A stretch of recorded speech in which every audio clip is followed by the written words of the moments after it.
Today I have this CFD-G500 Boombox thing, a rather hideous looking later one, and even worse than just being hideous looking, it's actually come out of Joe's apartment, I think, from the amount of dead cockroaches and cockroach poo and God knows what in it.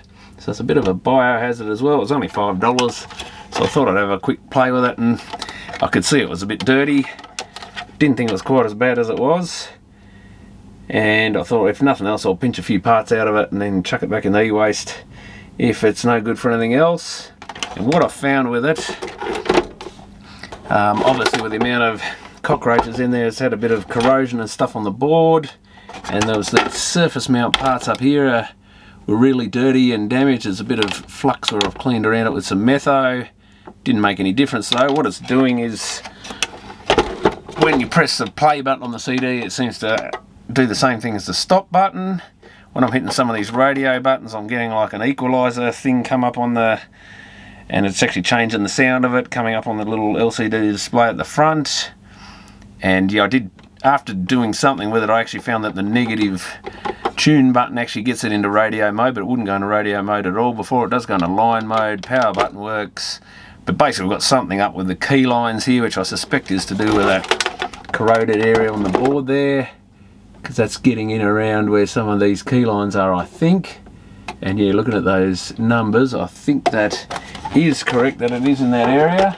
So I'm assuming we've either got some pull down resistor or something gone open circuit, or I think I've cleaned any corrosion off, so I don't think it's corrosion between the tracks, but it could be some sort of conduction there somewhere.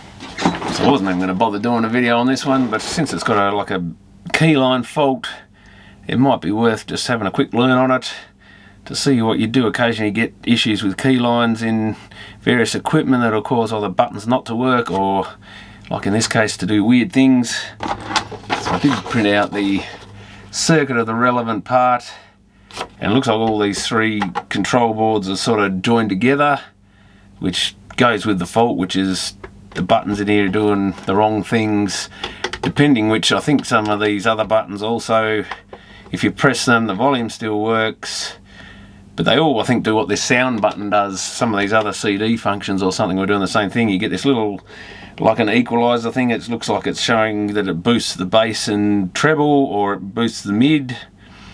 And whether you press the sound button or some of these radio buttons, and like I said, I think even some of these CD or some other buttons here were doing the same thing. I'm getting this equalizer up, and yeah, if I select, if the CD player reads the disc, and I can skip the tracks, but if you go to say track 3 or 4 or whatever, and then you hit play, it just goes to 0, which I thought, what the hell's going on here? But then I thought, what happens if you hit the stop button? Same thing. So I think the play is operating as the stop button. And we've got this big microprocessor, little postage stamp type chip, surface mount one. It's got 3 key lines. I think only 2 of them are used, because the other one comes across to some sort of break there. And these control boards have got earth on one side. You've got key line 1, key line 2. I forget which one's which here. You can barely read this, but that's got the sleep line, etc. is these buttons. The other one, this online manual, someone's put like all the switch numbers on top of the actual functions that they perform. It's a bit hard to read. That's the radio band assembly, so it'll be this lot. And I don't think we can even read what that one says. I think I did work out that some of these somewhere were the CD functions as well. Might have been those 3 there. Not sure, it should be 4 for the CD player, shouldn't there? Yeah, neither group. So maybe they are separate again. But they, oh no, they do come down. All those top buttons there, which is the sleep, power, etc., CD. So it was that group. I thought I saw them there somewhere. They all come down this wire into the red connector. Then we've got a white connector, which goes here into this group of buttons. It must have been those other 2, I think. Yeah, so there, the volumes and sound also come up. So I assume there's a key line issue on the actual main board, because we seem to have an issue with the CD buttons, which go on one of the key lines, and these other buttons which go on a different key line. And about all that's really there besides the chip is there's some pull down resistors, which which I've labelled here because I think it's 895, 896 and 897. I think 896 was the only one you could read. I think they're 4.7 k's to ground. They should all have 3.3 volts on the pins, so I can measure that. Can check with these resistors. Actually, do they go to ground or that looks like it's a red wire, so maybe they actually are pull-up resistors. They could be open circuit, or there could be the wrong voltage or some sort of corrosion there. It's not impossible it's somewhere in the actual board area, given the condition of this thing and how filthy it is. Could be something with the buttons themselves, the switches, or some other problem there with the circuit boards or anything. I guess one thing I didn't try, I don't know if you can, I guess I could unplug one key line maybe and see if that makes any difference. If I can get this board plugged back in enough to run it. I don't think, what are those? They're the headphones and line in. I don't care about them, they can stay unplugged. We'll leave that key line out, I think, and we'll just plug this big edge connector here back in, which I think's the LCD display and stuff. Have to be, I guess, off that same micro chip. And if we just have the CD buttons and the top board in, I guess we can, just out of interest, because it could be that the other line, I don't think it would affect those, but you never know with these things. So I've got CD, oh, I've got a disc in there, let that read. Comes up with a table of contents. That's, oh yeah, no, it did, it reset it back to 0. Yeah, so that still malfunctions. It's as if the play is doing the stop.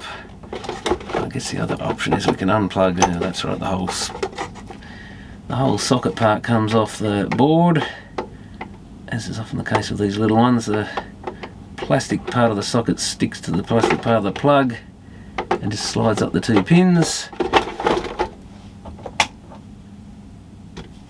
Turn it back on. Wakey. Oh, did that oh, that's disconnected the power button, I guess, hasn't it? Oh, well, that's not going to work then.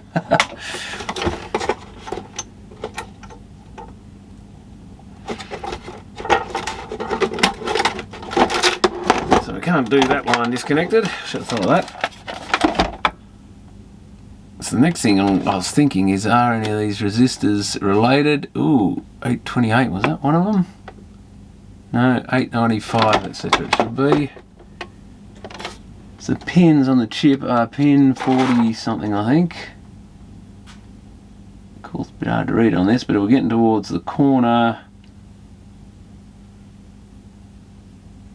What have we got here? That doesn't look quite right. 29, that must be the 30s. 39, 40, so it comes around the corner. 41, 42, then 3, 4, 5. 60, 50, 40, so that's it. So it's these three lines, probably these three links here, and that will be our resistors, I guess. I don't think you can read them. Yeah, 806, 807, 808, maybe that's what they're meant to be.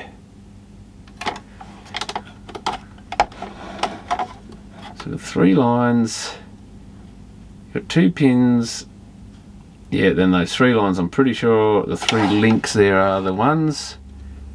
They come across to those three resistors there, which I think is 806, 7 and 8. It's a bit different to what the circuit showed. Oh, and then it does come over into this area a bit. Maybe, oh, and actually there are different resistors. They're the ones that link to the pins. That's right, it goes through resistors.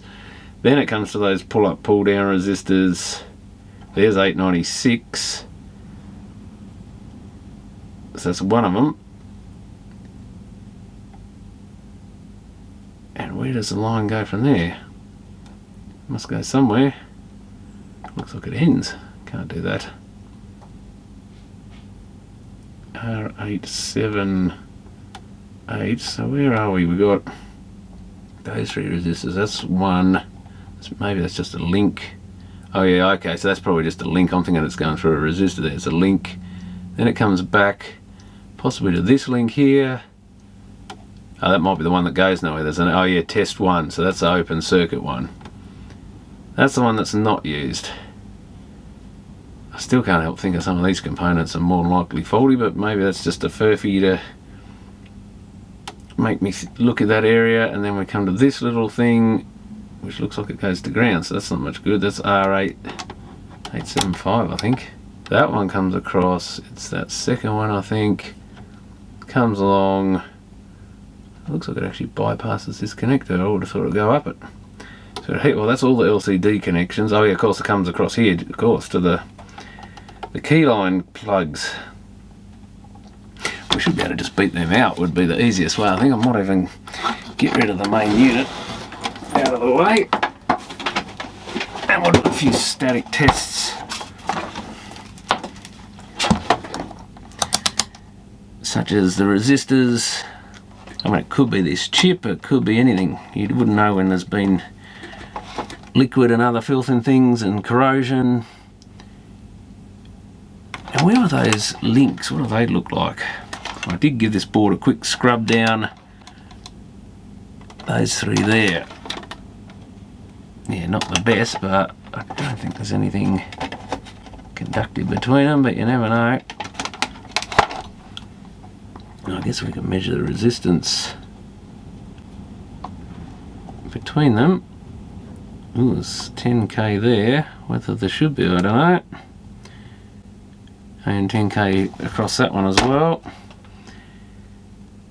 So I guess the first thing is to see, do they connect to the chip? That should be the 5th pin along, I think. 1, 2, 3, 4, that one. Seems to be there. That should be the 4th. That should be the 3rd.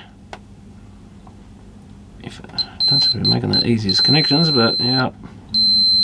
And the 2nd, what?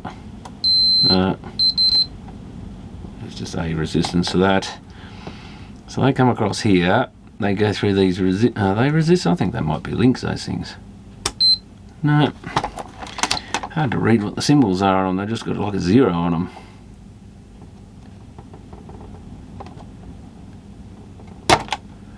Don't seem to be making a good connection to anything. So maybe this board's more corroded than it looks, or... Yeah, that is a 0. Thought a 0 should be a link. That one doesn't seem to be a link, is it? Come on. Well, we can't have these things running with an open circuit, surely. There we go. It's there, but geez, I can't make contact with that solder very easily. But no, it's there. So we've got 1, 2, 3 there. That one comes down to there, or should.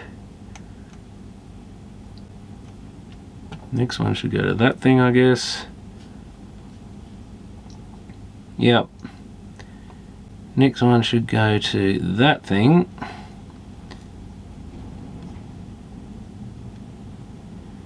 Yeah, all good. And we should have, I think it's 4K7, this would be the ground here, I guess. Where are they? Those three. We should get 4.7k, yeah, 4.6, 4.6, 4.6 to ground, so I know those resistors are good. Then some of these should connect to these connectors. Not sure which side of them, but ooh, we've got 10k to that one. Maybe there's another resistor here somewhere. Looks like there might be. Oh, that's the ground side, obviously. Big track, and they're joined together. I don't think there was another 10k resistor there, but might be. Not that I can see it, but hang on, there are some resistors.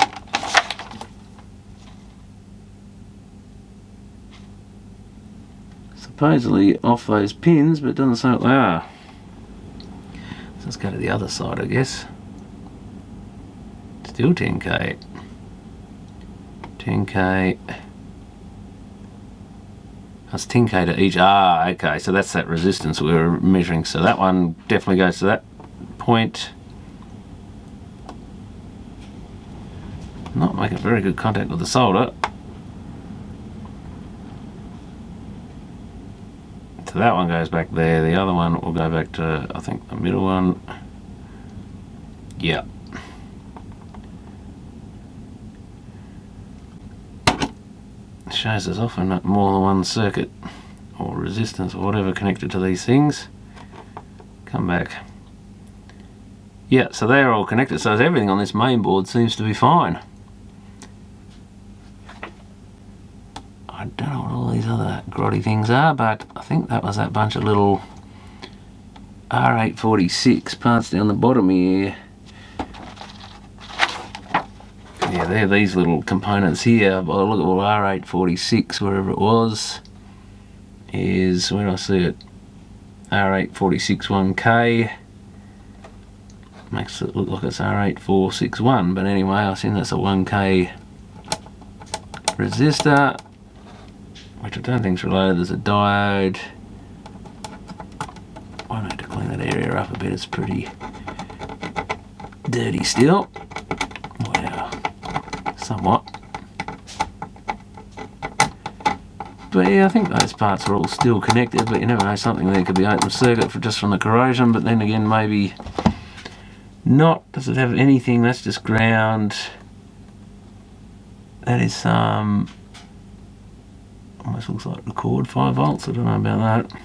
I guess we can measure the voltages there and see if they're okay, but either way I don't think they're connected. So this would actually suggest that we've got a button issue here. So whether I need to disconnect buttons or what, I guess the other thing is to measure the voltages on those pins to see if we've got our 3.3 volts there, just in case somebody is pulling it down like a faulty button. Don't think there's any bad corrosion on the board or anything that'll be doing it, but you never know. The question is, can I measure any of this with, well, I don't need the LCD display connected, I guess, other than to tell whether this thing's switched on or not, but no easy way to work on this thing. I guess I'll just have to hold it. We've got our button, so in theory if I press power, well, it must have the key lines running anyway. Oh yeah, CD player's going, so that's one way to know it's running. And we can check these voltages are all 3.3 volts. I won't go to the actual chip itself because there's a high risk of shorting something out there if I try and probe that.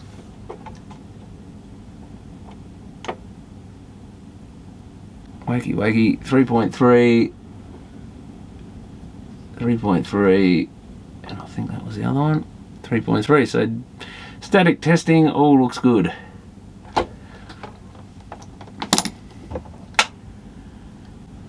Yet we know we've got a fault in this bit somewhere. I guess there's a chance that something's gone down around these buttons, given how filthy this thing is.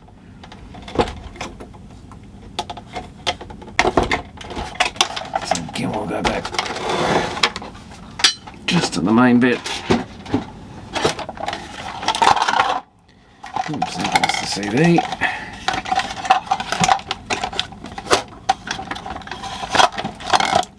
So we put together things. And we've got about 100 screws to undo.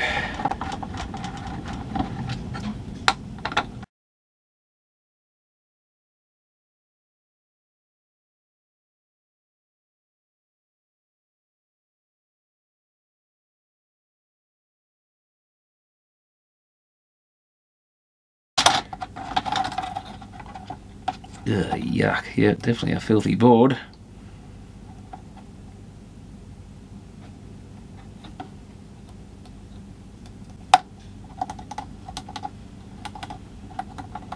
So I should wipe a bit of biohazard off that thing.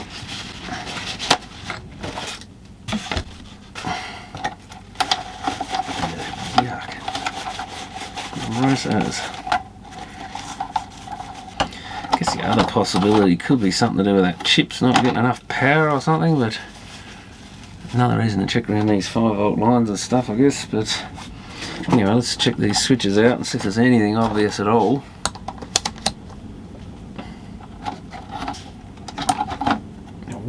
the CD stop and play do the same function, I wonder?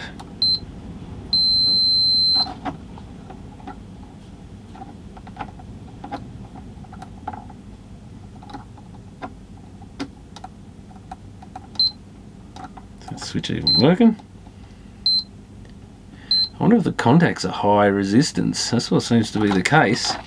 Could it be as silly as high resistant contacts making it think a different key's being pressed or something? That one's fine. Yeah, that seems to be shot.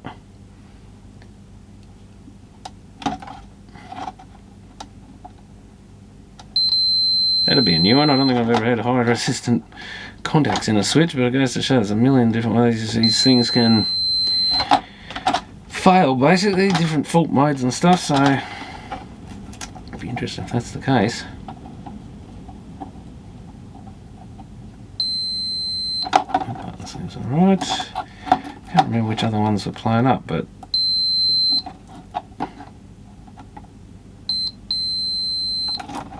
can't imagine all the buttons that are playing up would have some sort of, get rid of that, issue, but it's possible. There's a cockroach leg or something there.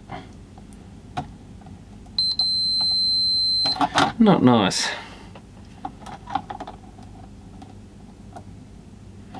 I think we can call that switch stuffed.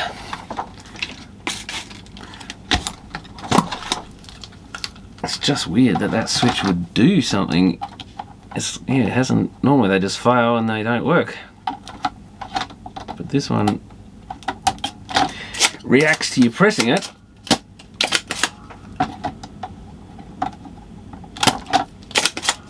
But doesn't do the correct function, so that's a very interesting one. If that is just a high resistance switch,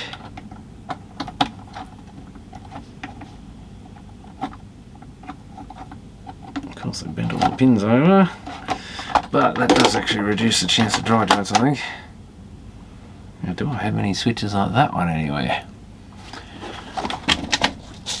My little switch collection. That's the wrong switch collection, I think. Where's the other switch collection? Oh, there it is. For once, something's actually where I can see it.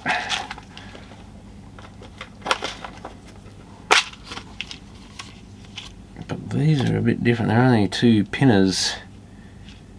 And annoyingly, this kit does not have them. I may have some off salvage or something somewhere anyway. Oh, it looks like I saved this board out or something, or snapped the end off a board somewhere. It looks like another Sony of some sort, maybe. Yeah, it is a Sony. Top number, record, stop, program, record mode, input select, record, pause, don't know. But thankfully these are very similar. Yeah, it's basically the same thing. I think it's just got a round. I guess I should do the right thing and bend the pins over again on this, at least it'll make it easier to solder in.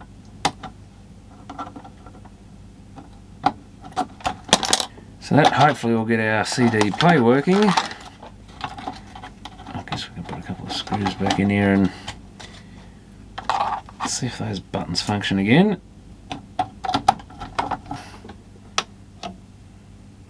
Well, CD is back on the display. No disc. Did that disc up? Ah, it's not sitting in there properly. Alright, put it back together. No surprises there.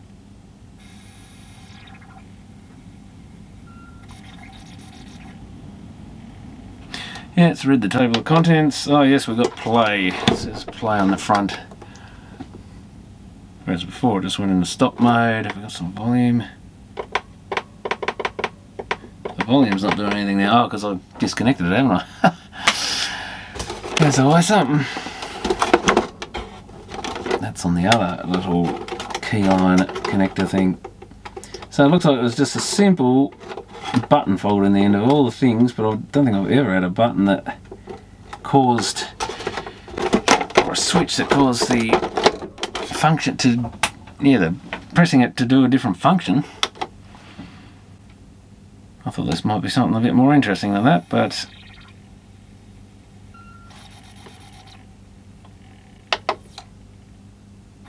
seems it's not. Yeah, we've got volume, but we've got no sound now. I've got something else. Oh, of course I've got the headphone socket, which will bypass the... If we plug this red wire back in, where does that go? Yeah, down in the front somewhere, so that's probably bypassing the... or disconnecting the speakers, basically. But you don't have to put every single connector back in. Third time lucky.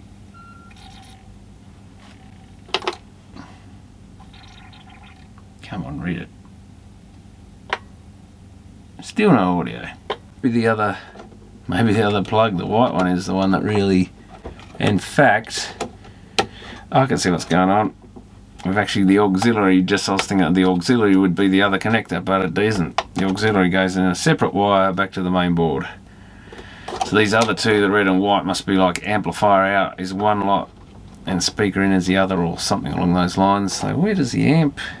We don't know where the amp... Oh yeah, the amp. So it looks like the amp is probably these other grey and red wires. Maybe goes down...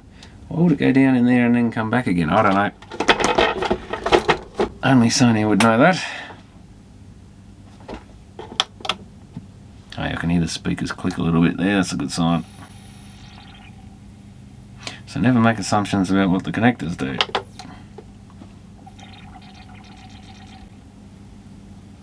I've got hiss.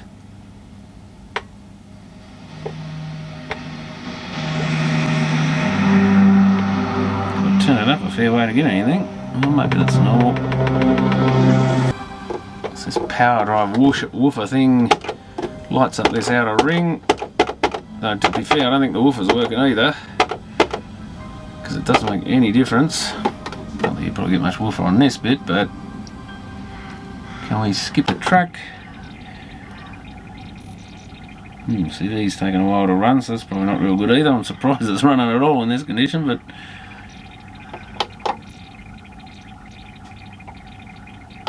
yeah, no, it's not doing much. I can probably fast forward that first track.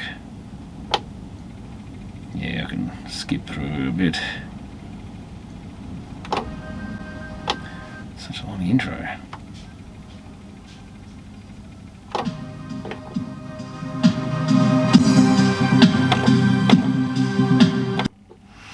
Yeah, I don't think that woofers are running, but anyway, so we've got volume, we've got sound. The sound button does these little bars in the LCDs. And that's what I was finding, I think, when I pressed the radio and stuff, these buttons. Yeah, that one doing similar things. That one does similar things. That one's doing repeat program. Oh, that's the mode button, so maybe that is normal. What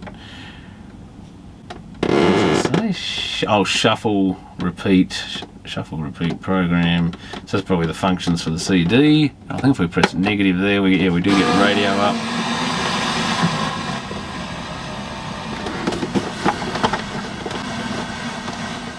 Tuning's altered a bit, I think.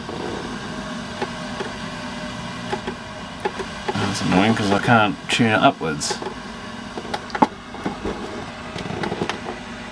Oh, yeah, sleep is working. Line in is working. You get a hum out of the speakers on tape. The motor's just... I think the belt looks like it's in there, but it sounds like there's no belt on the motor. So yeah, it's this bunch of buttons here we need to look at next, so maybe they're just the same. We've got some weird leaky or switches that are high resistance or whatever,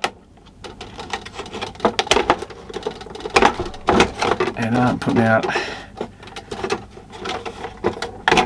making a complete short when you press them, so they're doing something weird to the key pulse signals. And I think I already started taking the screws off this front bit. Oh, can I just take those two screws?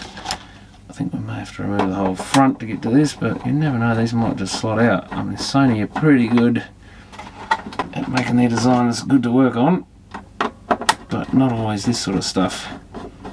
They did put out a horrible, with all these flashing lights, shelf system, and they were horrible to work on. So I had to do a few under warranty, and they really weren't paying us enough to work on those things. Something Something used to go wrong with a CD player and it was an absolute nightmare to pull the whole thing to bits, and now it looks like we've got to take the front off. Probably a good time to take all this outside and hose it down. I guess we might as well have a look. I think I'll have a look at this woofer anyway and see what's going on there, if that's not running.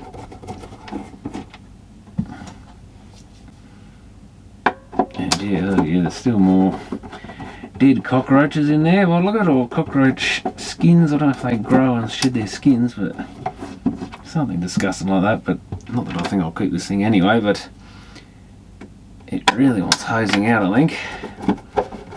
If you're going to keep it, it's just almost worth keeping for the hideousness of the thing.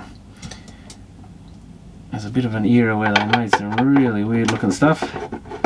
I guess some people probably love them, but compared to the old school boom boxes, these things are really weird looking.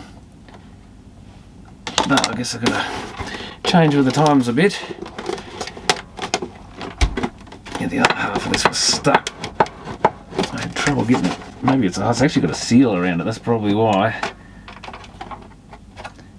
Which I was just thinking, if that's like a subby box, they've actually sealed the front part of this bit a bit to stop any air leaks, I guess, from the speaker. Keep it in a sealed enclosure.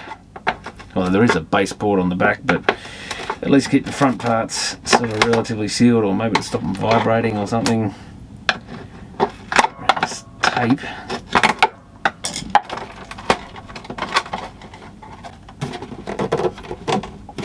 Any more screws? It feels like there's a screw there somewhere. Just the front is going to see it's tearing like that. It's going to suddenly go. Oh, the woofer's behind there. I thought the woofer was somewhere else. So it's actually behind those red lights. I had a feeling when I looked in this thing I saw a woofer in under there somewhere. Maybe I was imagining that. Must have been. Oh, I was looking through the port at the back. That's what I was looking through. So you know, it would be on the front of this. Have a quick look at it and then. Oh, yuck. That's disgusting. And a bit of icy pole stick as well. Okay, it's a little bit cleaner. Not exactly clean, but pretty horrible. Does this thing just, it does just fit out. Oh, it's connected to these these buttons. Oh, that was the volume and the equalizer. The equalizer button, sound button, that still works. Now, I wonder if this woofer's going or if there's some other issue why that doesn't run. So you got your two front speakers there, so the white. Oh no, wait up. No, the white one is the front speakers. These other two, the red connector is doubled up for the subwoofer. I don't think I've ever seen one where they actually bother to double the wires up as if it's so high power, but maybe it is. So maybe one of those other chips. One of the chips may just be for this woofer. 3.4 ohms, 3.3 ohms. I'd say it's okay. I'm pretty sure it's not going. Let's pull this to bits. It wants a good clean anyway. But yeah, this thing wants all the. At least this front panel, you can remove those speakers from it, and I guess on the it looks like under there you can unscrew that LCD panel. That just wants soaking in some water and then hosing off, or get the cartridge out and blast it off, I think. If I decide to keep it, which I'm not really that keen to do, but it's got to get all that disgusting stuff off it. Not really worth the effort. You could probably pick one of these up for $20 anyway. So the other option is just pinch the speakers and stuff out of it and cassette motor and stuff and chuck the rest of it away, I think. That was my initial thought. Ooh, weather's getting a bit vicious out there. Oh yeah, it's pretty filthy. Give that a clean as well.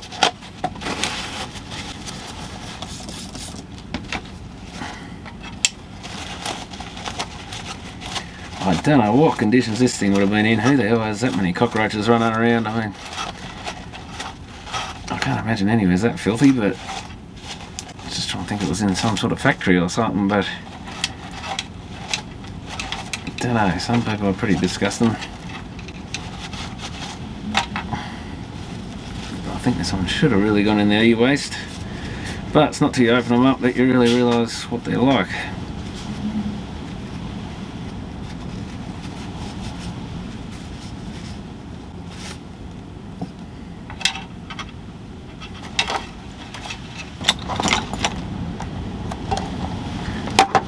So we'll try beeping out these buttons, I guess, and see if they work. I think, is that the one that was a worker?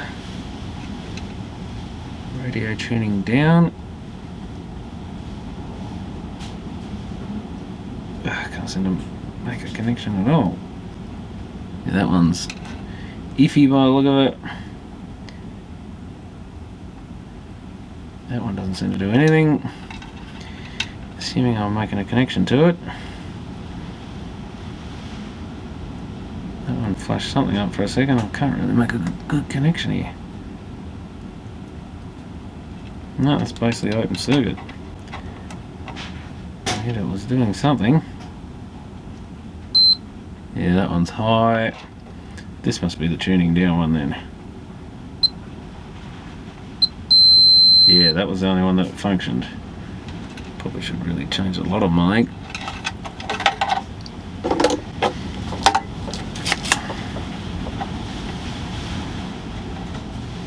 Oh, that wasn't very exciting after all.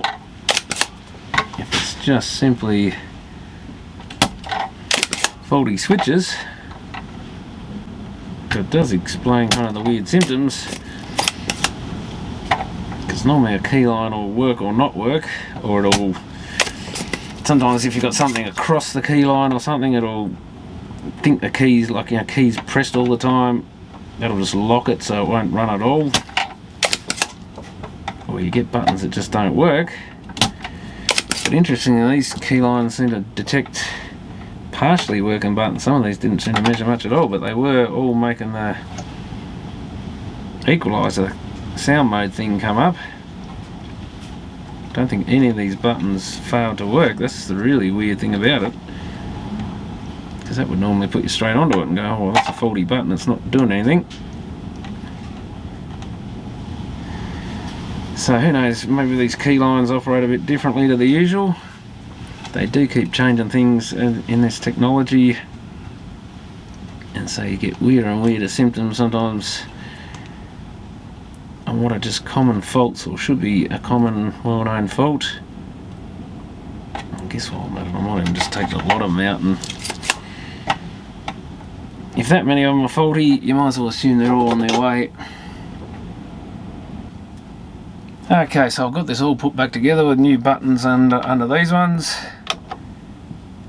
So we'll see if we actually get some action where we want it. CD player's firing up.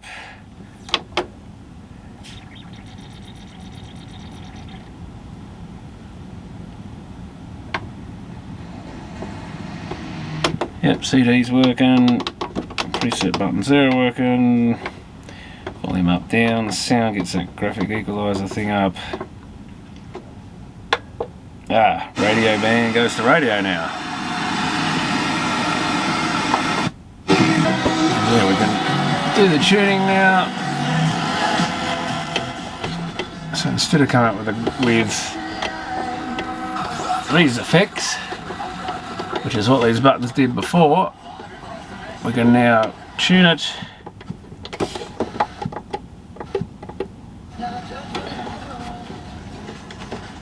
And go to radio band, I guess, AM, yeah, FM. And this is for the display. I think that button was that working before? It doesn't seem to work now. Oh, that was that just in the CD mode? How do I go to CD? Press play, I guess.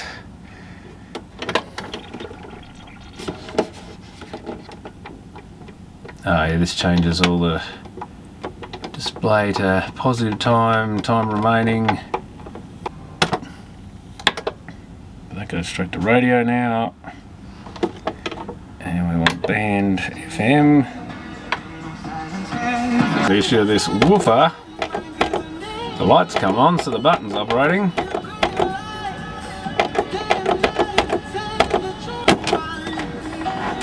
But it doesn't seem to be putting any sound out, and I did check the cone seems to at least have resistance.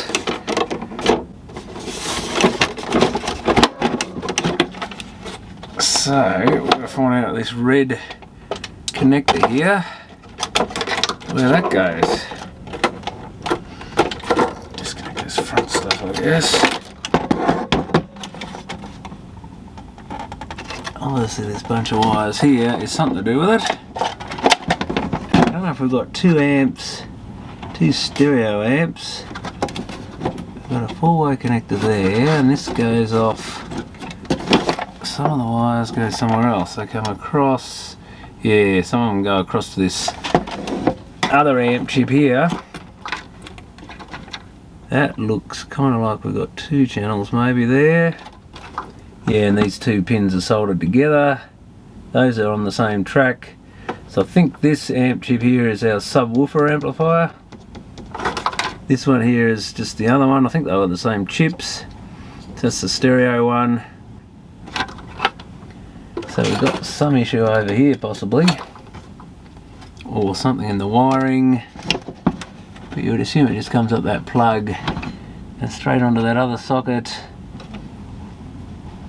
It shouldn't be hard to actually trace because that's our connector, the red one for the woofer. We've got 2 red and 2 grey, so either side of that connector. Oh, I'm going to have to pull that other plug, I think. Not the easiest things to work on, but I can quickly just beep out, just looking at that, from this connector here across to the pins on this one. That's the ground side. I think it's the ground side. Anyway, that's the other side, so that's all connected. So we at least know this chip is connected to the speaker. So I don't know whether we haven't got an input to this chip or whether something of this chip's damaged. Don't know if we've got any fusible resistors feeding power into it. I assume this chip is hooked. This is a big filter cap here. And did I see another capacitor there? It's actually across the same thing, so I assume there's probably another one over here somewhere, is there? That's one of the rails. That'd be ground. I'll just double check it's connected, but I'm sure it is. And then we need to get this pi. I can see it here. There's a twin connector there. So we can be sure we've got voltage on it. So I wonder if it's something to do with that switching part, or when we see those LEDs come up. I wonder if we can inject something in. What do these transistors do? I wonder. 2 big transistors on the same heatsink. That might be a voltage regulator or something, who knows. They both seem to go to that connector. And that's the problem when you get these units with all this sort of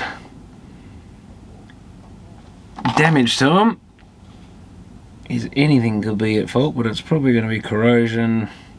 And that chip could be dead. Let's see if we can.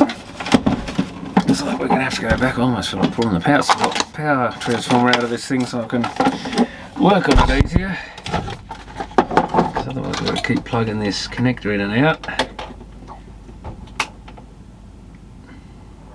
But we can leave everything else unplugged for now, I think. I'll probably need to turn the power on. No, we don't know if it's... Oh, the CD player should do something. Yeah, I can hear it going. So it's trying to read a disc. That's a good sign.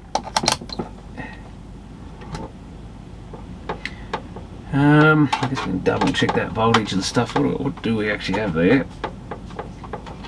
So they're just a single rail, not a plus and minus.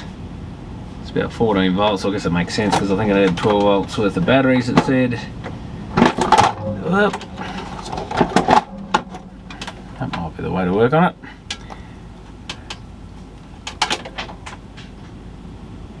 And so we should have that same voltage. We'll just double check it here, but I'm sure it's all alright. Yeah, 14, 15 volts. Okay, it's across this little capacitor here by the look of it. So the next thing is, what is the input to this chip? Their outputs, that's the 2 speaker outputs. Down this end, probably not much else. There is a capacitor that goes to the speaker output, that goes to the speaker output. 2 voltage rails. We got possibly ground again here of some sort. Does that make its way back to the same spot as the other one? Don't know. So we can probably get rid of those pins, whichever ones it's actually connected to, I'm not sure. A few of them by the look of it. Is that actually ground? Yeah, it is ground. They're not connected. That one is. I thought one of those must be because the track goes up there. So here we go. We've got two. Oh, that's ground. So that's a cap to ground. So it ain't that one. Could be this pin here. Comes back to a resistor. We've got another resistor here through. Oh yeah, same sort of area. It's got to be around here is the input. Is that a muting transistor or something on it? That's a resistor back to ground, I think, or capacitor, one or the other. Those two caps join, but they don't seem to go. Oh, well, there's another resistor or something there. How do they get out of here? They seem to go in a loop through two caps join together. That goes to ground. That goes to what? That pin. But there's no, that I can see, connection outside the chip there. It's got to be here somewhere. That's ground. What am I missing? Must be a tiny track here somewhere I can't see. Ground, pin, capacitor to capacitor. Well, that's probably, so this would be the two, you'd assume this one would have, that'd be the two input channels, I reckon. So this bit here must be the input, but where does it, how does it get out of here? I'm guessing there is the input to the,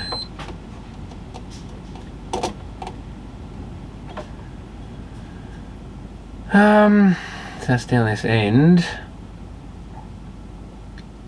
Here we have, yeah, one cap, but wait, oh wait, that must be the other cap there. So that, I assume, is the two channels, but is it? That goes back to ground, goes back, so this has got the same setup.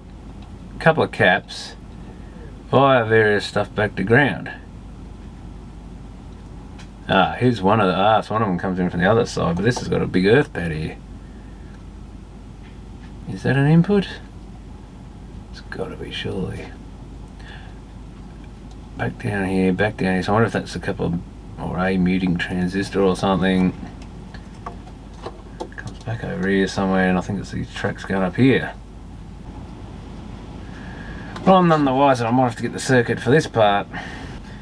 But I wonder if I put a bit of hum on my finger on there, whether we get some sound out of this thing. Because I'm betting we do, if the speakers are connected.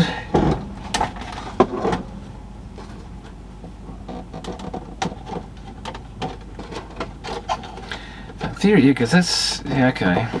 So with these speakers disconnected, I don't think we get any sound.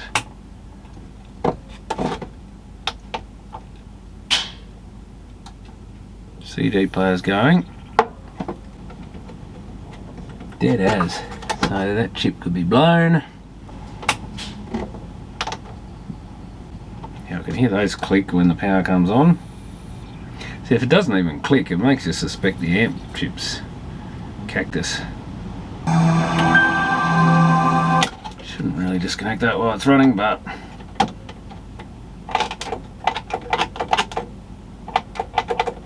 this woofer has to be switched. So they're very well muted. But I must admit, the fact the amp doesn't even make any noise at power up would suggest we got a faulty amp chip. I did have a quick look at this when I pulled the board apart, but I didn't take that much notice of the amp.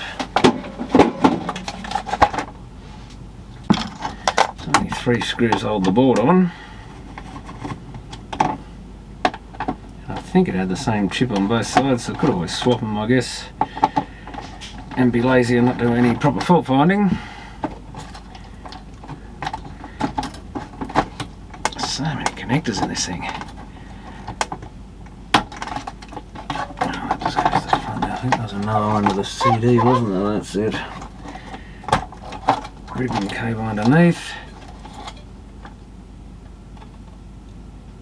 think under one of these chips there was quite a bit of corrosion.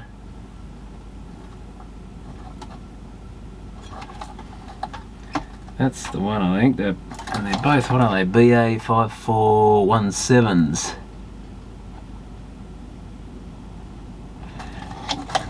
It's probably worth going over them anyway, pulling them off the board and cleaning all the pins. And when there's corrosion, you never know, we could have a pin disconnected, eaten through or something, because usually that sound you'll get as soon as power's applied, that's just straight out of the amp chip into the speaker basically, so regardless of any inputs being muted or disconnected or turned down or whatever.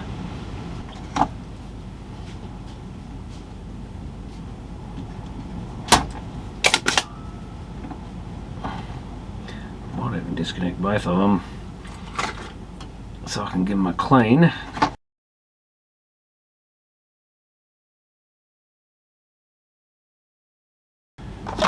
Okay, see if this thing comes off.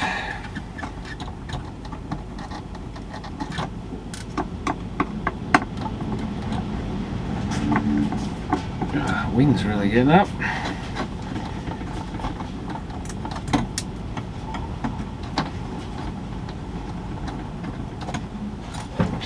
Here we go, it's starting to come. About time. Gotcha. Oh god, is that corroded. Holy. Even the heatsink's corroded, and there is what looks like a burnt patch around that pin. So I think we can say that is probably shot. Corrosion, green corrosion.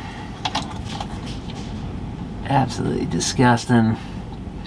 I'm going to get this other one off because that's probably not far from the same fate. So definitely at least wants it clean. And this is nice and loose, come on. They're just super tight, I think. They haven't drilled the holes much bigger than the pins. That one could probably do with a redoing.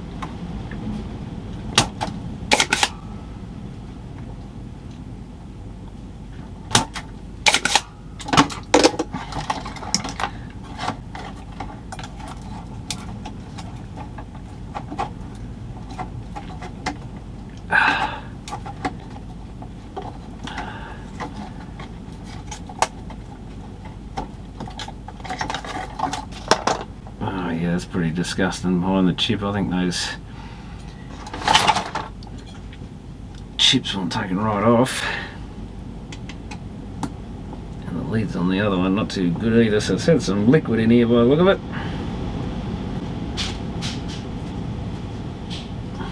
Just a layer of muck along there. Actually, that's cotton bud.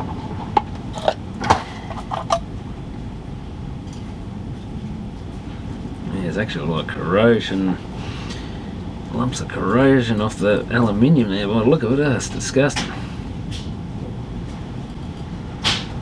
This thing's had a pretty hard life. Yeah, just dust falling off everywhere. I think it's just aluminium. And it's corroded. I think I'm going to have to get the toothbrush onto that and just clean the bottom of the chip right off. Around the legs.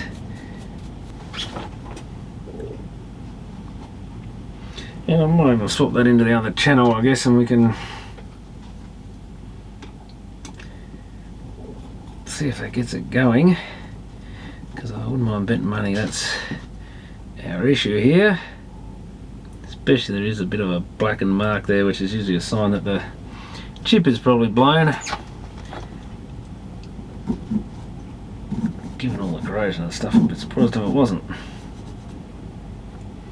And these transistors could just do with at least the corrosion scraping off the legs a bit, I think. It's just eating the tinning off, I think, but still, if it's corrosive material there, you want it gone. But do the other transistor, I think of it. Probably need those transistors in there though, I guess. Not sure what they do exactly, but I'm not sure this thing's going to run without them. Not sure if there's one for each channel or there's some sort of voltage regulators. Without looking at the circuit, I've got no idea what they actually do. bit of blackened tinning on this thing. I mean, if you're doing this as a repair, I think you'd quote to replace both of those just for reliability into the future's sake.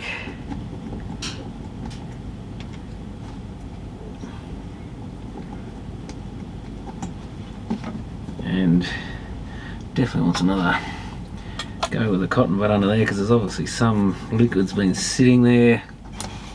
Probably wants scraping right off. Some sort of corrosion.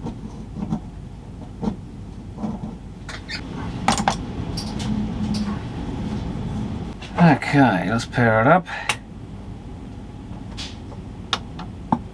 Yeah, we got a pop out of it, so I think we had a dead amp chip for sure.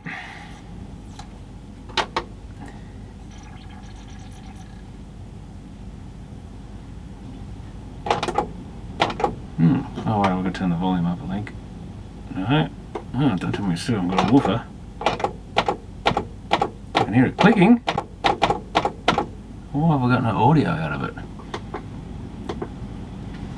It says woofer on the display. Let's go to radio.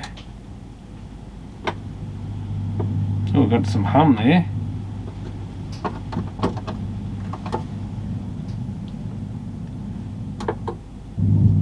Oh yeah, it's there.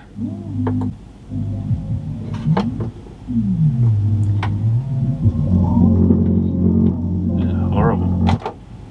Nothing. And two different levels depending how bright the lights are.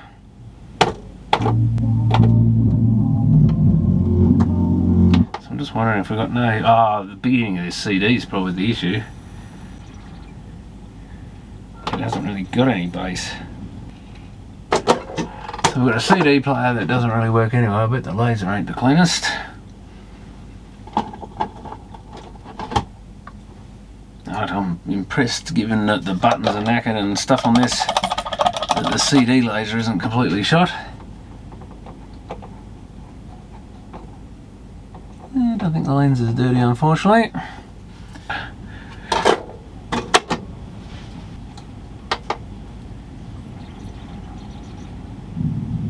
Yeah, it's just that disc. Can hear a bit of bass.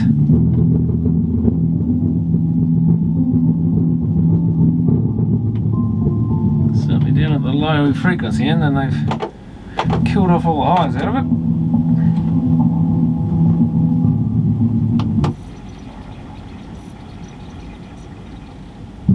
Oh, good to this track too.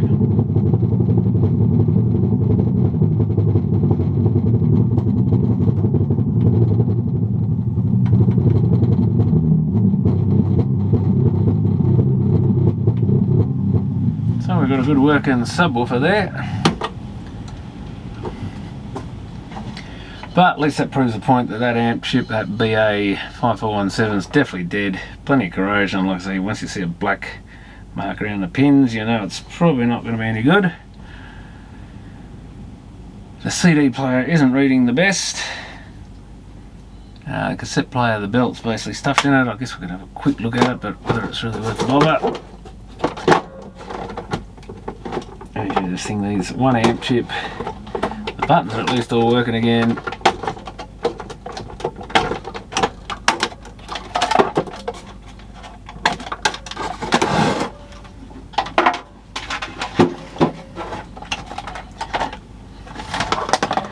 And it looks like a pretty simple tape deck setup here.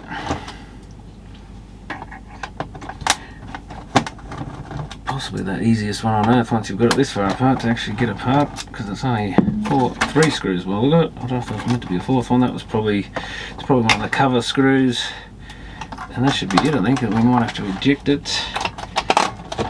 door so we can get the eject lever out. Oh yuck! Look at that. That is definitely not worth fixing. Although it'll probably work.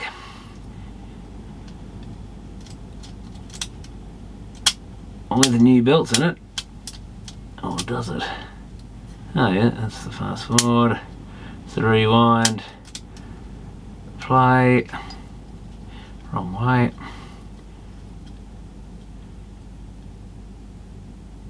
absolutely disgusting. But the main problem is just the belt. Do we need to take... I don't think we even need to take the motor off. The belt's off the capstan. It seems to be stuck. Oh, is it just... actually, that's it, I think. It's just come off. They're not what I'd call mint condition or anything, but that probably works again now. Oh, it's actually just off the motor. So I better fix that as well. Where's my thinner pliers? Get it on the motor pulley, and that's why it was looking a bit wobbly. Yeah, they're actually in good nick, these belts. They're dirty. Like the rest of this deck, that's probably working again. I'll be surprised if it's not. I don't think I'd put a tape in there. It's actually not that dirty on the heads or anything, it's just all these gears and it's actually rusted into the mechanism.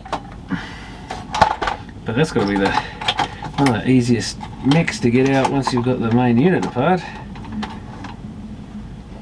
Again, Sony were really good at doing things like that, just making things simple because they could. It didn't really take much effort, but a lot of manufacturers didn't do it,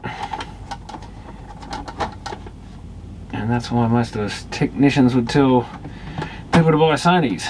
I mean, not much good for business because they don't break down much, but if you do have to fix them, at least they're nice to work on, usually. Besides, like I say, that one horrible shelf system I worked on is about the only Sony I ever really did not like.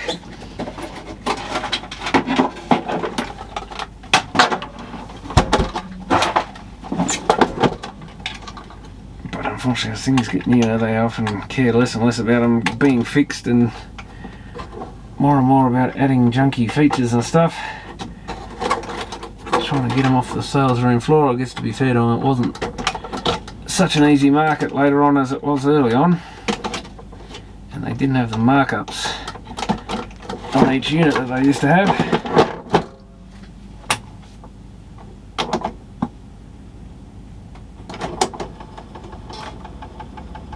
A little noisy.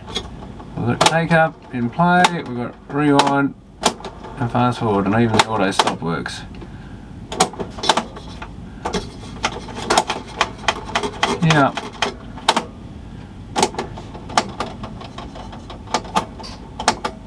I'm surprised those gears or something make a bit of noise, but that's just the belt off. I mean, I could put a tape in there, I guess. Where's that old tape I had?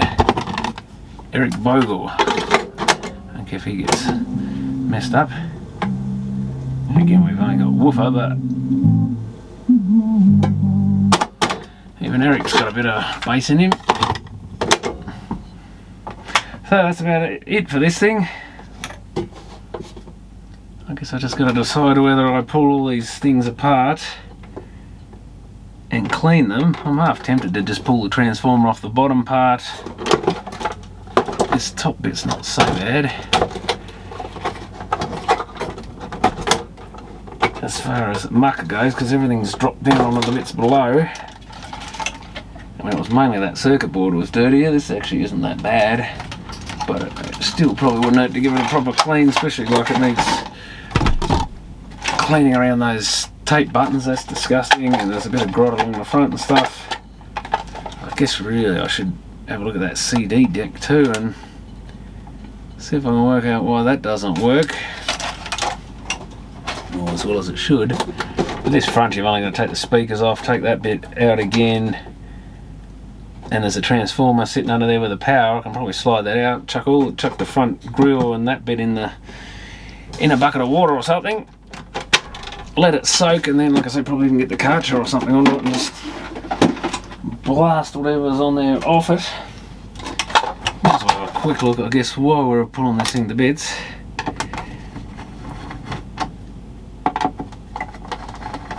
And see what's going on with this CD player, because that was one of the parts that was going to pinch out of this thing.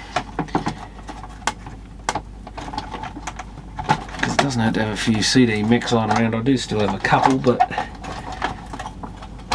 I am pretty low on parts these days. So again, just get that board out of the way, and pretty simple to pull the whole CD mech out. Might as well see what condition it's in. This is probably as dirty and rusty as that cassette player for all I know. And I'll be interested to see what laser this has got in it, because I'm not up with what Sony used in their later units. It may just be a KSS-240 or something, but I reckon it'll be something later. I think they went to like the D, let's say KSM-213C. I was going to say that's the one I was trying to think of. The 213C was in a lot of later, yeah, the one with the wide ribbon cable, and it's, yes, a KSS-213C. And again, look, filth all over it. Can we get that off easily? Where do they unclip at? Oh, there. There should be another one there somewhere. See what kind of condition this thing's in. They glued it down that end, I think. Yeah.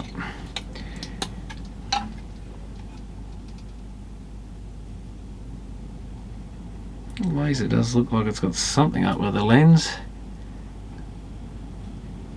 It's like, I don't think that's just a weird reflection. Even though I gave it a quick clean. And the board's pretty disgusting down in there, so that would all need a good clean up. The motor's got rust on it. That may well be iffy.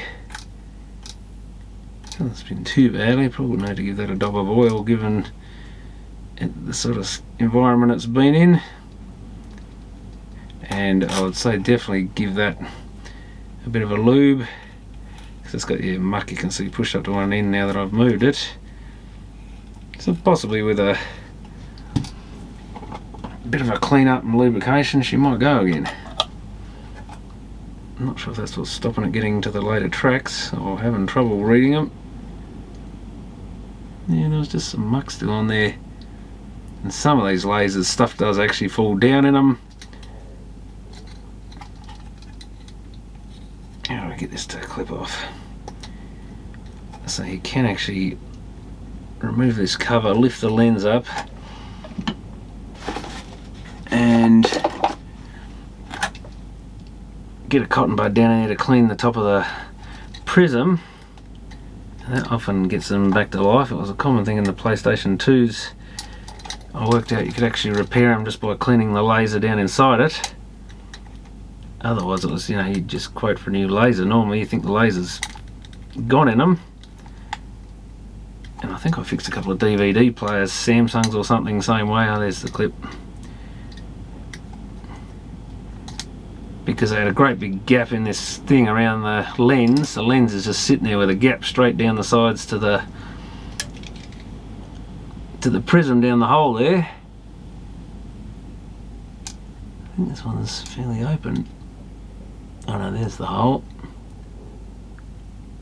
Could be worth a quick clean down in there, and there's muck in here under this cover.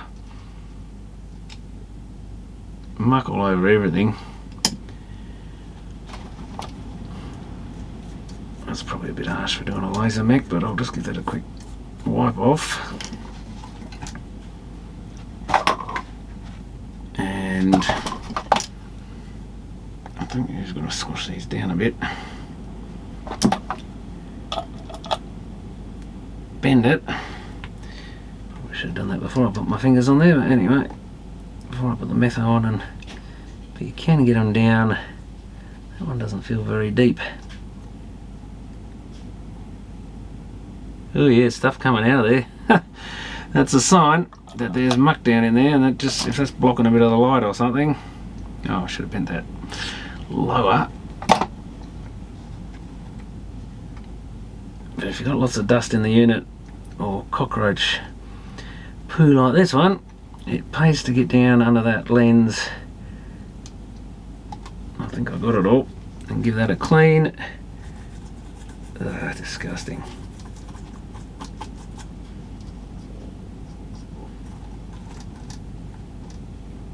Muck everywhere. Absolutely horrible.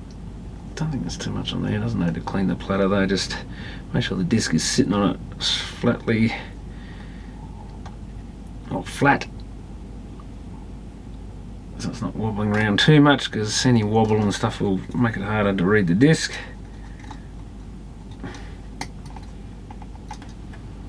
and yeah, I'll just lube that.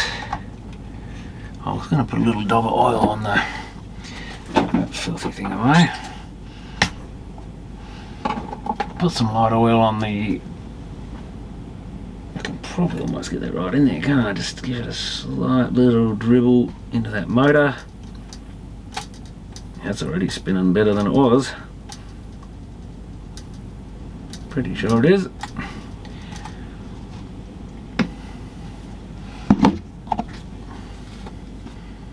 Bit of light grease.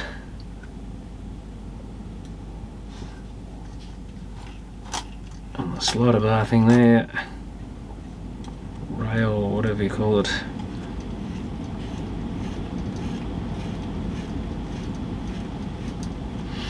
And ideally I'd actually pull that board off and clean it up. It shouldn't be that hard because it should be just soldered to the motors. Does have a tiny little screw there. That's a bit different to the usual one. You can barely see the thing. It's usually a screw somewhere, but it's got the tiniest little screw, like a little Walkman screw or something.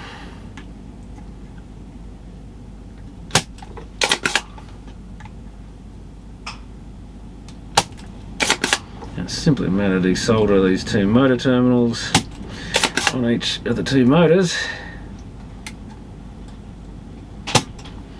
And the switch should just fall down with the deck. Yep. Disgusting.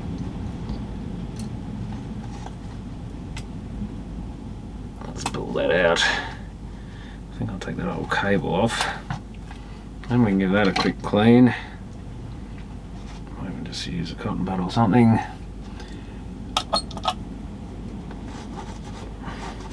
Get the worst of that muck off there. Yuck. Horrible. Oh, it's actually a bit corroded on that connector. God, that's how bad this thing is. I went up with that flat blade and it's got grease all over it still. I'm going to clean that off. So there's probably outside of where the contact, well there's the contact area, I think that little mark along there, but I'll give them a scrape anyway. Just in case there's any corrosion potentially conducting between things or something.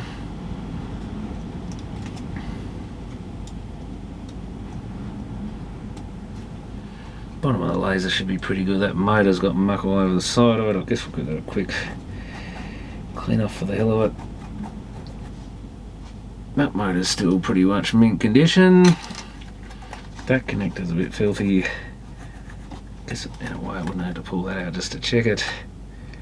Oh yeah, that's quite corroded. Because you don't want these connectors playing up. But this is after the CD connecting it to the rest of the unit, but still.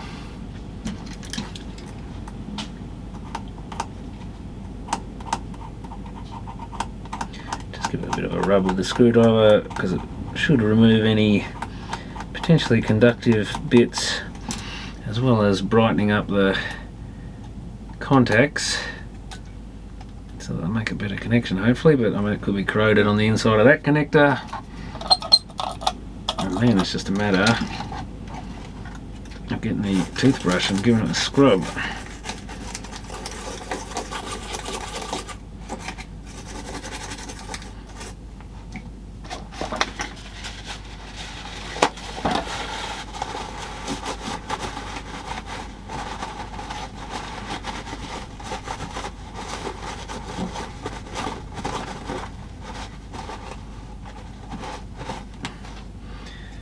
And that's about it. That's got the worst of it off. Obviously, ideally give it a much better clean than that, but that's enough just to get the worst of the muck off. Okay, battery went flat, but I got that charged again. And yes, the CD player seems to be working now. I could get it to skip the tracks on that CD. It would only play the first track before.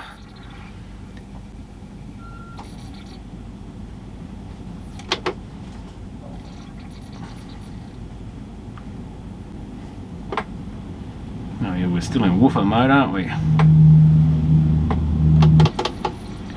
It's track 4.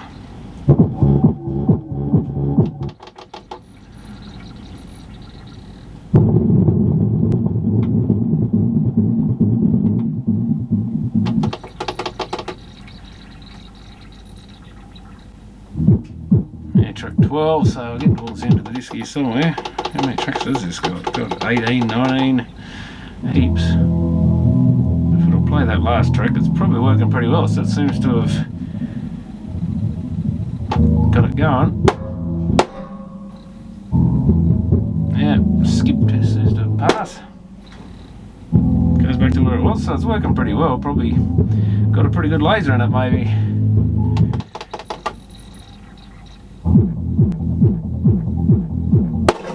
Whoops. So I want that open because I'll put in a different disc. That's not such good condition.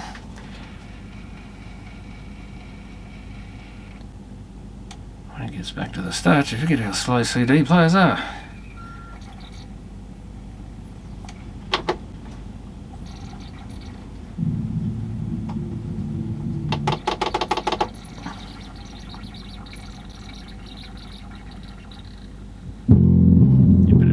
Disc, but admittedly it's a pretty bad scratched disc.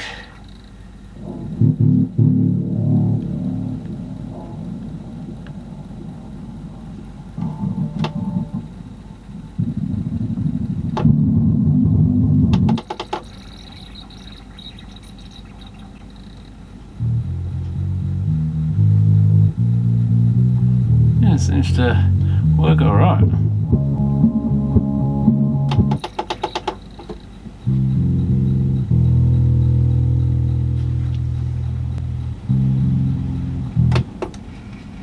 I might even put that chip back in the other position so that we've actually got a stereo unit rather than just a subwoofer. But that little service of the CD player seems to have got that working again. Yeah, we've got that tape deck going again. Amazing. I'm shocked that this thing is actually mostly working. With a new amp chip it would be fully functional basically. Though rather dirty and horrible. But I think I might actually strip this main case down and just give it a clean for the hell of it, if nothing else. See how good I can actually make this thing. Because, you know, it's not really worth anything as a boombox, but unless you had a use for it, I guess.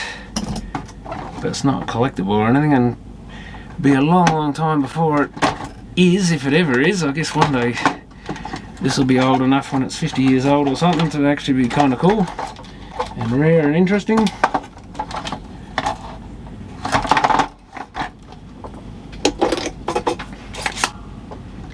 You never know, everything eventually looks retro enough to be interesting, I guess. Even the kitsch stuff is kind of interesting. I guess this is almost getting vintage itself, probably. Bloody wind.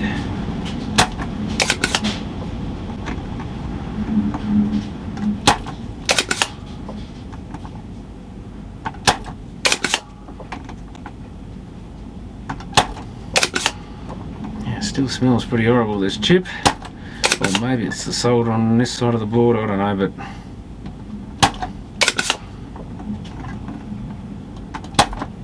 not the best. Now, can I just swap the chip? Oops, without removing the heatsink?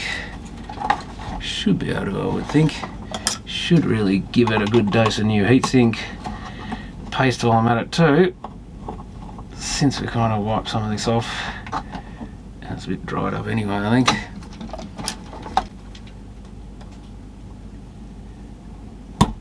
Okay, it's stuck to that heatsink fairly well, considering I just pulled it off not long ago. What are you doing? It's just, I think it is just that paste is sticking it. Ah, there we go. Oops, I've bent it a bit, I think.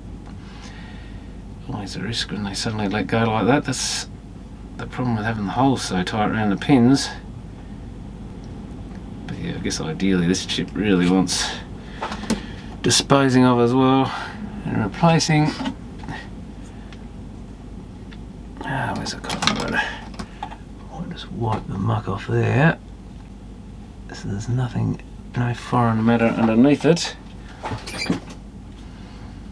I'll give it a quick coat of some more paste just to fill in any gaps in that old stuff. Don't want any hot spots developing, that can sort of kill a chip pretty quick.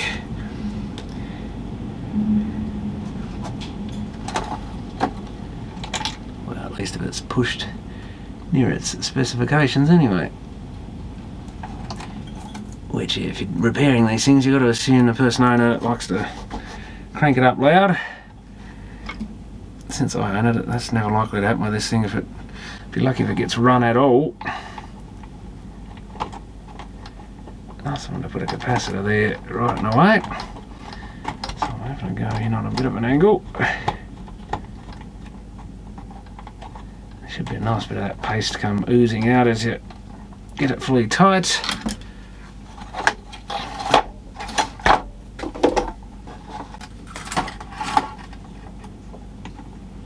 Yeah, an interesting way to waste a bit of time fixing something useless.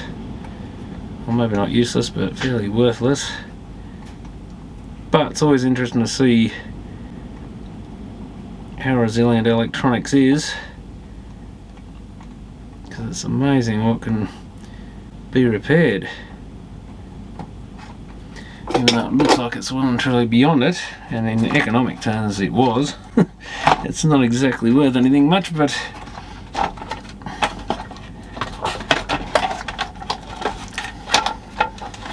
unless you really wanted one of these stereos, well, it's probably better than the sort of junky stuff you can still buy these days. You won't get one with a tape deck at all probably, or a very rubbishy one if you do. And same with the CD player in it isn't going to be a lot of chop. At least this one, these Sony ones, you know, they're still fairly cheapish, but they're not too bad.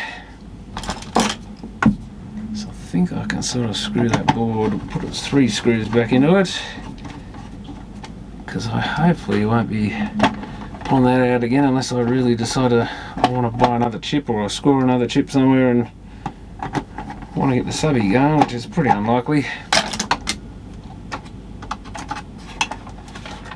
I plugged that in, didn't I? Yep. Just might as well just check it works. I'm getting a bit tired of plugging this thing in and out, and that's the problem with working on this sort of audio gear. It's a lot of disconnecting and playing around with stuff and reconnecting, because there's no easy way to work on it while it's together.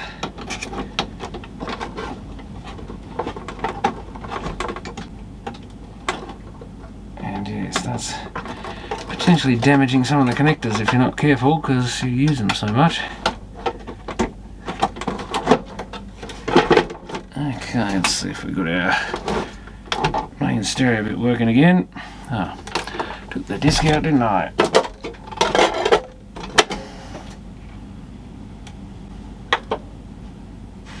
Yeah, it sounds like the radio's back. I don't think that radio seems to have memorised. Maybe it's just because I haven't... You'd think it'd come back on the same frequency, but maybe not.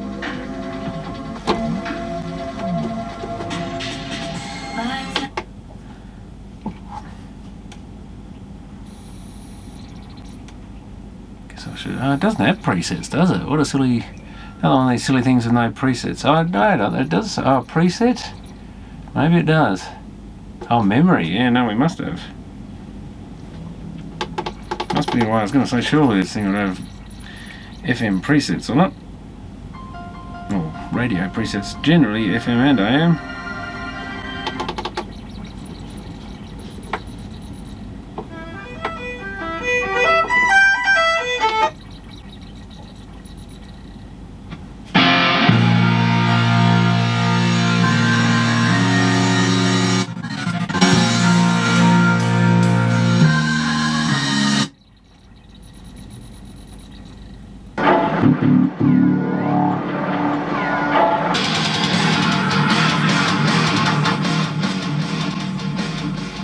Well, it's certainly pretty loud and reasonably bassy just as it is, but yeah, I think they've probably tapered off the bass a bit on these main speakers, and that's what that other rumbly subby's for.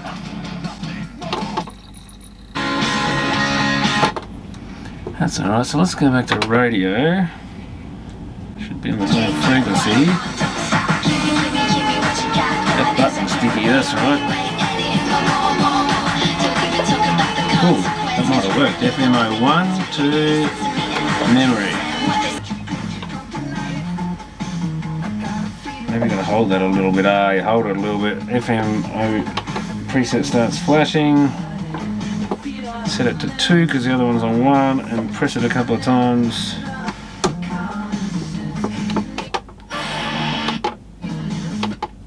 Excellent.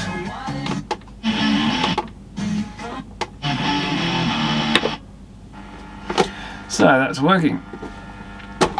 That'll put it in tape mode.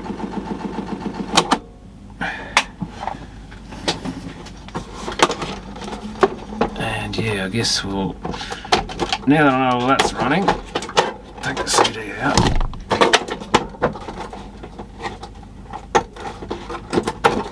It's time to demolish it. Pull it all to bits.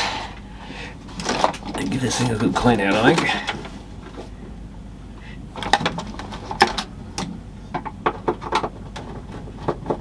Remove all the electronic parts and then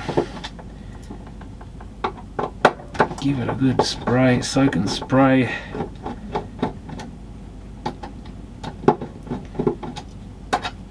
Put plenty of detergent on it and stuff, get rid of that smells a little bit.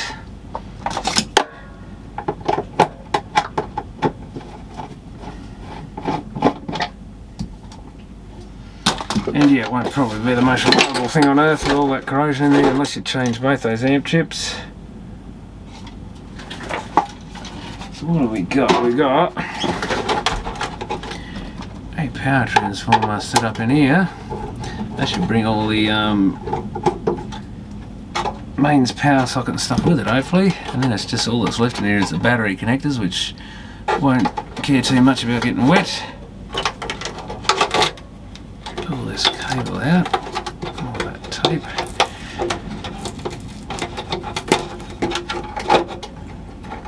Okay, so the socket's screwed on at the back by the look of it. And there's more, I thought I saw some screws underneath, more screws underneath, so they've done this pretty solid. 2 screws to hold the socket down, 1 on the front of the thing here, and another 4 I think underneath the transformer. It's a pretty hefty transformer by the look of it. Some weird flat style one. Looks like this, even the battery terminals have got screws on them, which is a bit weird. But anyway, I'm not going to mess around with those. They can stay in here. That should have a plug into this board somewhere. Since that power socket switches the batteries on and off, if there are any in there. Oh, this is starting to come loose. Oh, it doesn't come any further. There's some bit of plastic stuff there. Oh, okay, that's the battery. Ah, yeah, mongrels. Looks like you might have to take part of the battery terminal out because it's in the way. That'd be right. I think that clip down there, probably. Is that a clip? I'm not sure it is. Oops. Scratched it a bit. Oh, broke it off. It's just jammed in, I think. Those bits look like clips, but they're just putting pressure on it to hold it in place, I think. Ah, does it come right out there?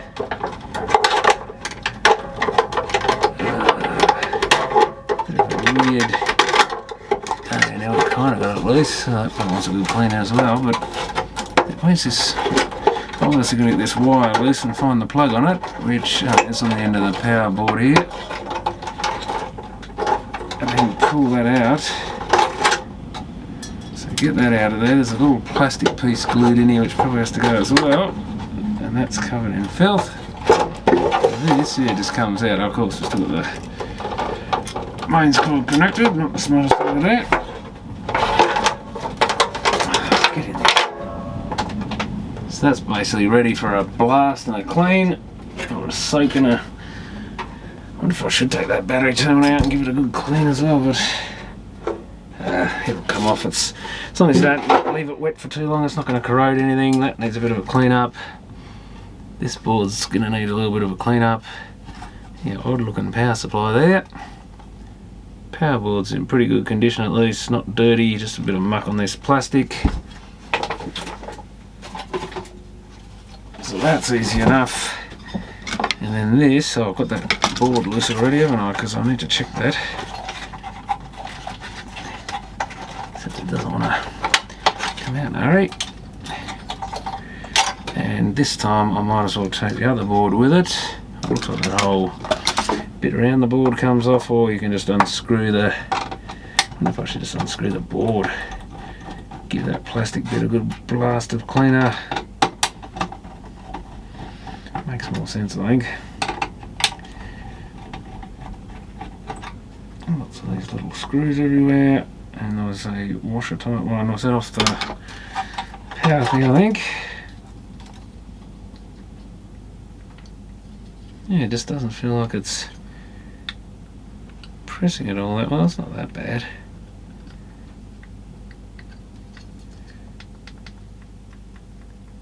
Yeah, it doesn't seem to press as well as the other one. It's a bit too close, a bit too long the shaft on it maybe, or this thing's bent down. Yeah, it's alright though, I think. Otherwise I'll have to find another switch for it, but it's good enough, I think. Oh, there's this, yeah, I've got to see what's under here for that LCD display and stuff. I bet these speakers are full of filth as well. Certainly under those front grills there's a lot of muck, so they'll need a good blast of high pressure water in through the holes, I think, to get all the muck out from behind them after it's had a good soak. Interesting to see what sort of speaker this thing is, I guess. Yeah, it's even got the silver dust cap on it. Bit corroded here and there. I don't know if I need the screws of that. I guess I might put all the speaker screws in one pile so I know which ones. I think they're the same as most of the others anyway. They seem to be a slightly different colour. Yeah, some have darker heads than the other screws. So I don't know how many screws I've taken out of this thing, but God, it's getting to be a fair pile.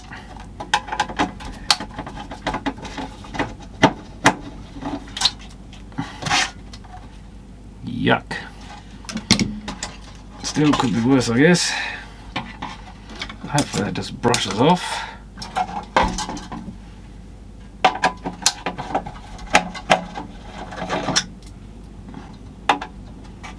Clipped in, not really.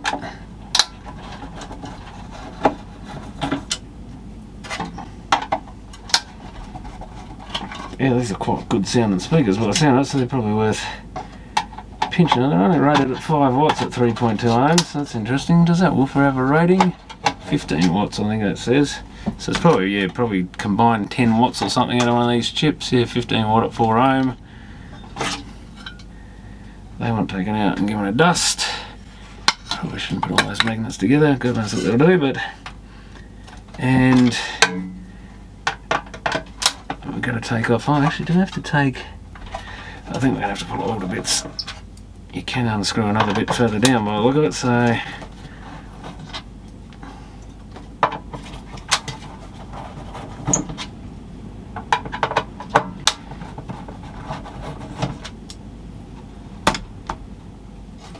So that's black screws, black longer ones in this bit. Everything seems to be stuck together on this thing. Come on. Ah, that's my fault, I missed one. I say, it feels like there's still a screw in there. How the hell did I miss that? So that bit can go in the cleaning pile, and this is kind of gross. But we can go one step further. At some point we should get down to the circuit board. What a crazy design. So in the middle of the woofer they've put this control panel thing with the, oh, of course we've got the LED ring of LEDs or whatever in here. this bit of plastic off, and oh, it's that tape, yeah, tape stuck to the cable. So that ain't coming off in a hurry.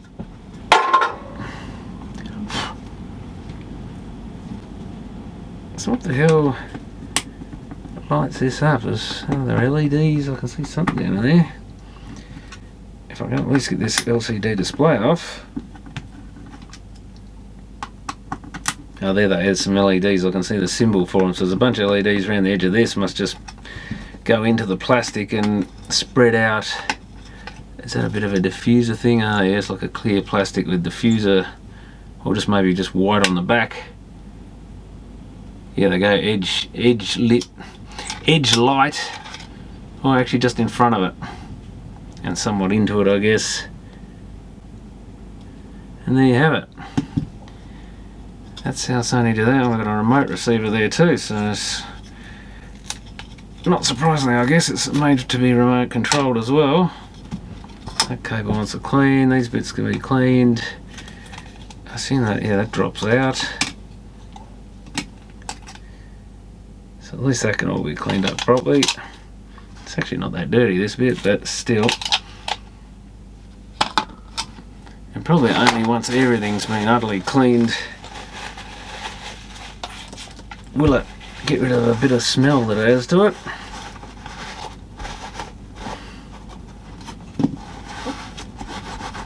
At least, you know, there's nothing corrosive left in there, though I haven't seen anything wet or anything in it at least. So that's one little blessing.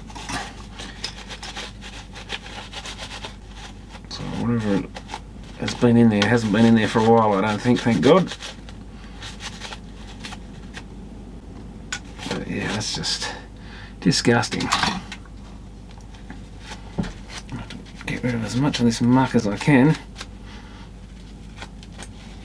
It's probably all bloody cockroach poo or something. Certainly doesn't smell nice, whatever it is. But I think they're all going in through that subwoofer port on the back and having a good old time in there. But yeah, I'll have to give all that a brush down and clean off.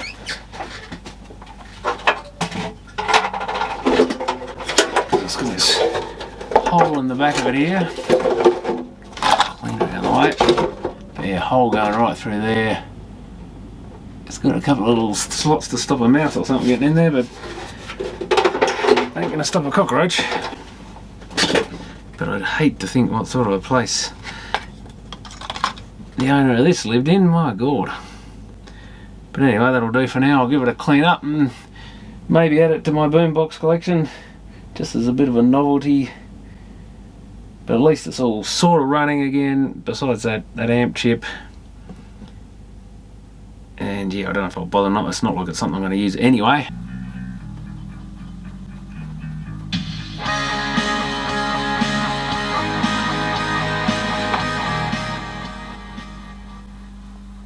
I've got it all back together and it seems to be working alright. It's a CD player, we've got radio. Get it preset up. Presets have stayed in there.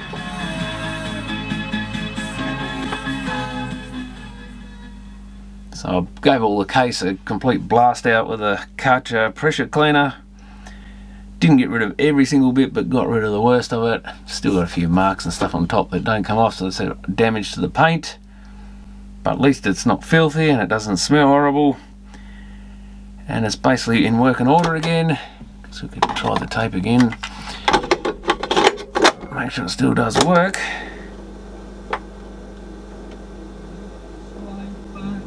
To Australia, which it seems to do. And your radio.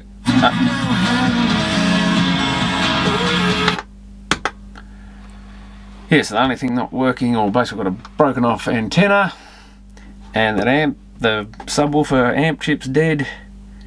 But other than that, all running again, amazingly. Don't know how, but somehow it's all going again. But the only hassle putting this back together, you really got to put the handle, this one had actually come off, put the handle back in the upright position and then sit this top bit underneath, and just make sure, even though you've got to have both these open because there's two screws under them, the cassette door and the CD one, just make sure you close the CD one when you put it back together, because if that's open it won't, and if that's up when you put the top in and the handle's up, you can't actually shut the CD, as I found out. So that's a bit of a fun thing. But yeah, as long as that's shut when you slide the top in, then the handle can go out of the way without clashing with the CD lid. But yeah, other than that, she's a goer. She's not a very appealing unit, to be honest, but it was more just to see if it could actually be resurrected. And it's probably about 2 hours of my life I'll never get back again, but it was kind of fun in its own strange way, seeing if something so bad could be got going again. It does have a little bit of rust on the speaker grills. There was a bit of a dent in one which I pushed out most of it when I had the speakers off, but it's certainly a far nicer unit than it was. Doesn't actually sound too bad. It's quite a good sounding unit. Would be interesting to get another chip and have the subby going at the same time, but I think that just adds a lot of pretty horrible bass to it. Actually sounds quite nice just with the two normal front speakers. But yeah, bit of fun on a rather disgusting unit. Thanks for watching.